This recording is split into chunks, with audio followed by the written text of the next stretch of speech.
Assalamualaikum warahmatullahi wabarakatuh. Adik-adik, kali ini kita akan belajar tentang konsep dasar ilmu ekonomi bersama kakak Erwan Dimantara di Mapel Ekonomi kelas 10 SMA Nusa Bangsa. Nah, apa kabar adik-adik ya? Mudah-mudahan hari ini sehat selalu. Hari ini kakak akan mengajarkan konsep dasar ilmu ekonomi. Apa saja sih yang dipelajari dalam ekonomi tersebut? Nah, sebelum itu kita ketahui dulu ya bahwa ilmu ekonomi sendiri berasal dari bahasa Yunani.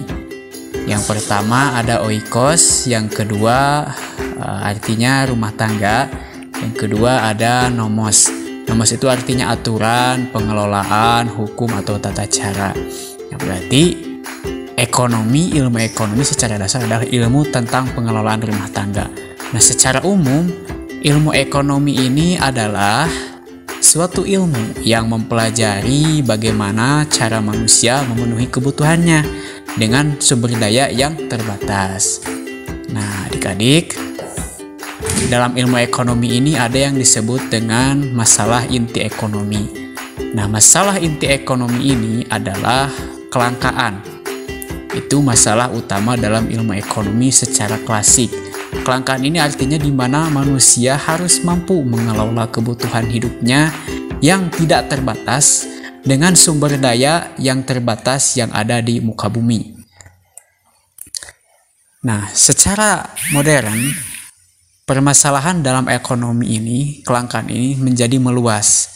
Nah, di sini kita akan mengetahui bahwa ilmu ekonomi ini memiliki masalah inti, yaitu kelangkaan.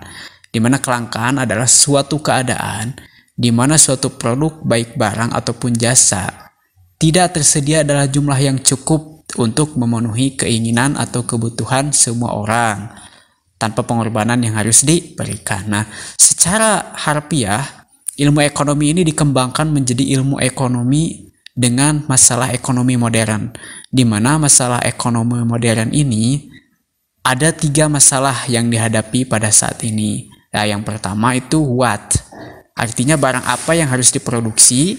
Yang kedua how, bagaimana barang itu diproduksi. Dan yang ketiga adalah for whom, untuk siapa barang tersebut diproduksi. Nah, itu saja adik-adik konsep dasar dan pengertian ilmu ekonomi. Dan nanti kita akan belajar lebih lanjut lagi apa saja sih yang ada di dalam ilmu ekonomi. Oke, jangan lupa kalian rangkum dan like, subscribe di channel Bapak. Terima kasih, sampai jumpa di lain waktu.